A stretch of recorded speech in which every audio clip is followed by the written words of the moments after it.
నమస్తే ఎవరు welcome to Odisha trip part 9. నవగ్రహ టెంపుల్ అయితే విజిట్ చేసుకుని ఆటో అయితే ఎక్కేసి చంద్రభాగా బీచ్ కి అయితే వచ్చేసాం. ఒడిషాలోనే one of the famous beach అన్నమాట చంద్రభాగా బీచ్. ఇక్కడ రాగానే మేమైతే షాక్ అయిపోయాం. ఏంటంటే ఇక్కడ ఒక ఫెస్టివల్ జరుగుతుంది, అది ఇంటర్నేషనల్ శాండ్ ఆర్ట్ ఫెస్టివల్ అంట.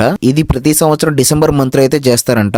నిజం చెప్పనండి, నా లైఫ్ లో ఫస్ట్ టైం ఇలాంటిది అయితే చూడడం. ఇది కేవలం ఇండియా ఫెస్టివల్ కాదు, ప్రపంచం నలుమూల నుండి ఇక్కడ గొప్ప గొప్ప ఆర్టిస్టులు అయితే ఇక్కడికైతే వచ్చేసి వాళ్ళ టాలెంట్ అయితే చూపించుకుంటారంట. అసలు ఇసుకతో ఇలాంటి ఆర్ట్స్ అయితే ఎలా చెక్కుతారో నాకైతే తెలియదు. ఒక్క ఆర్ట్ వేయడానికి వీళ్ళు ఎంత కష్టపడుతున్నారో మీరైతే చూడొచ్చు. నిజంగా అంత గ్రేటెస్ట్ ఆర్ట్స్ ఉన్నారు మన ఇండియాలో అయితే. ఇక్కడ ఆర్ట్ వేయడానికి మన ఆంధ్రప్రదేశ్ అండ్ తెలంగాణ వాళ్ళు అయితే కూడా వచ్చారు ఇక్కడికి. ఎంత గ్రేటెస్ట్ ఆర్ట్స్ ఉన్నారంటే మీరైతే చూడొచ్చు. నా లైఫ్ లో ఫస్ట్ టైం అంటే ఇలాంటి చూస్తున్నాను నేను అయితే. వీళ్ళ పేషెంట్స్ కి అయితే హ్యాట్స్ ఆఫ్ చెప్పాలి. మీ అందరికి మీ టాలెంట్ ఎప్పటికీ జరగదు. ఇక్కడ చాలా గ్రాండ్ గా జరిగింది ఈ ఫెస్టివల్ అయితే. ప్రతి సంవత్సరం మీరు ఎప్పుడైనా డిసెంబర్ లో వస్తే మాత్రం ఇక్కడ అయితే ఫెస్టివల్ జరుగుతూ ఉంటది. ఒకసారి అయితే విజిట్ చేయండి, మీరు కూడా మంచి ఎక్స్పీరియన్స్ అవుతారు మీరు కూడా. సో ఫెస్టివల్ చూసిన తర్వాత పక్కనే ఉన్న చంద్రబాగా బీచ్ కి అయితే వచ్చేసాను. చాలా రిలాక్సింగ్ గా అనిపించింది నాకైతే. సో ఫ్రెండ్స్, మీరు ఎప్పుడైనా కొనార్క్ వస్తే మాత్రం ఈ చంద్రబాగా బీచ్ ని, అలాగే టైం కుదిరితే ఈ శాండ్ ఆర్ట్ ఫెస్టివల్ ని అస్సలు మిస్ అవ్వకండి. నాకైతే ఈ ట్రిప్ మెమోరియల్ గా మిగిలిపోతుంది. ఈ వీడియో నచ్చితే లైక్ చేయండి, షేర్ చేయండి. మరిన్ని అప్డేట్స్ కోసం మన పేజ్ ని అయితే ఫాలో చేసి పెట్టుకోండి.